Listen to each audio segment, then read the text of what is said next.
Assalamualaikum warahmatullahi wabarakatuh. Saya Sinta Rahma bersama rekan Saya Indrawan. Kami akan menyampaikan opini ataupun hasil diskusi kami tentang film Taire Zaman Par yang didiskusikan pada tahun 2007. Nah, dan film ini mengisahkan tentang perjalanan seorang anak yang mengidap disleksia atau penyakit di mana dia tidak bisa menyatukan huruf-huruf ataupun angka-angka. Dan karena dia mengidap penyakit disleksia itu juga dia mengalami keterlambatan pada belajarnya, yang dimana mengakibatkan guru-guru dan orang tuanya menganggap bahwa dia adalah anak yang malas belajar dan tidak mau belajar. Sehingga orang tuanya memasukkan anak ini ke dalam suatu asrama yang menurut orang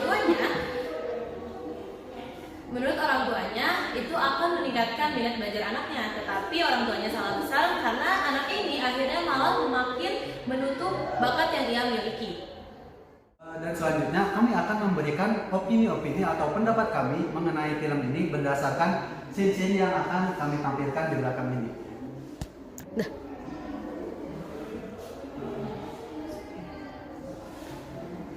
Nah, untuk di scene yang pertama kita lihat di sini itu sebenarnya Ehsan atau anak ini itu telah bertengkar dengan anak tetangganya karena diakibatkan oleh anak tetangganya yang mengganggu Ehsan, tetapi orang tuanya tidak membela Ehsan sehingga Ehsan merasa bahwa ia adalah yang bersalah di sini. Nah, di scene selanjutnya di mana Ehsan berada di sekolah. Kalau kita lihat di sini, gurunya mengunyur ke Ehsan untuk membaca kalimat yang ada di buku. Tetapi Ehsan tidak mengerti apa yang gurunya perintahkan. Sehingga gurunya bilang untuk teman sebangku Ehsan membantu membuka buku Ehsan. Nah, tanpa disadari nih ya, semenjak saat itu Ehsan sebenarnya suka kabur. Nah, ini salah satu scene di mana Ehsan memalsukan surat sakitnya yang akhirnya ketahuan oleh ayahnya. Sehingga ayahnya sangat marah pada Ehsan dan ayahnya merasa kecewa karena telah dibohongi. Akhirnya para guru-guru Ehsan di sekolah memanggil kedua orang tua Ehsan untuk datang ke sekolah dan melaporkan semua hal yang terjadi pada Ehsan, di mana Ehsan sangat sulit untuk menerima pelajaran, Ehsan selalu membolos, dan juga Ehsan ketahuan beberapa kali mengirim surat palsu. Di sini kepala sekolahnya menyarankan kepada kedua orang tua Ehsan untuk memasukkan Ehsan ke sekolah anak kebutuhan khusus. Pada scene ini kepala sekolahnya menyarankan orang tuanya Ehsan untuk memasukkan Ehsan ke sekolah anak kebutuhan khusus.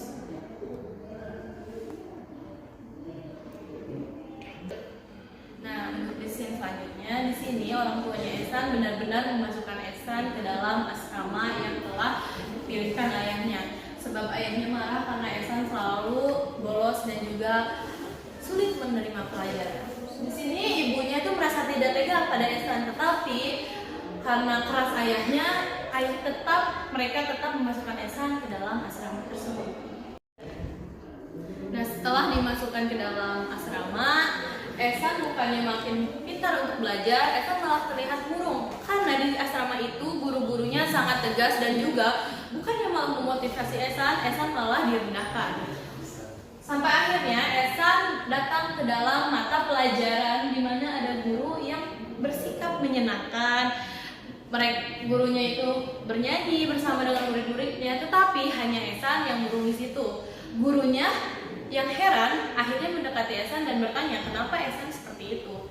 Tapi Ehsan tetap diam dan juga ketika diberikan kertas untuk menggambar inspirasi yang ada di kepala mereka, Ehsan tidak menggambar apapun yang notabene-nya Ehsan sangat menyukai untuk menggambar. Gurunya akhirnya menyadari bahwa ada yang aneh dengan Ehsan. Ternyata Ehsan kesulitan dalam mengajar atau belajar. Nah, di sini akhirnya gurunya datang kepada orang tua Ehsan untuk memberitahukan dengan apa yang terjadi kepada Ehsan. Orang tuanya menjelaskan kepada orang tua Ehsan bahwa Ehsan mengalami disleksia, tetapi orang tua awalnya tidak percaya, apalagi ayahnya. Ayahnya sempat menyangkal tuduhan bahwa Ehsan mengalami penyakit disleksia. Tapi ternyata setelah gurunya datang ke rumah, akhirnya cari tentang disleksia. Ibunya akhirnya menyadari bahwa memang benar apa kata gurunya bahwa Ehsan mengalami disleksia dan dia mengalami kesulitan dalam belajar. Akhirnya gurunya berusaha dengan perlahan untuk mengajari Ehsan bagaimana cara belajar, membaca, menghitung, dan juga menulis dengan berbagai media, tidak mengandalkan satu media.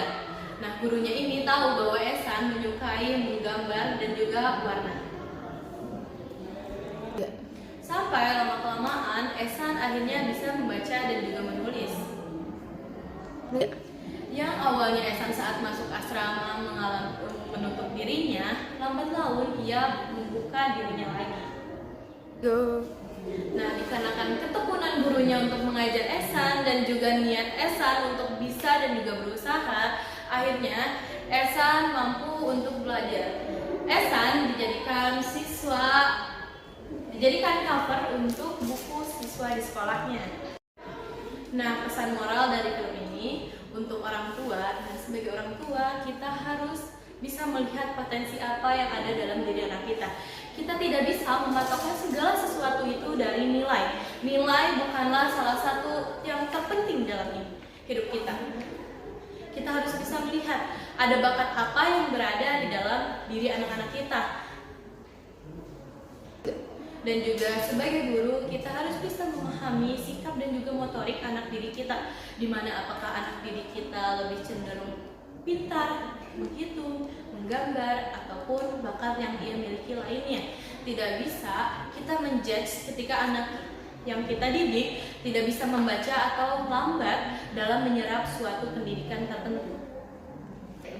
Nah, sekian opini pendapat dari kelompok kami. Maaf kalau misalnya banyak kesalahan. Terima kasih. Wassalamualaikum warahmatullahi wabarakatuh.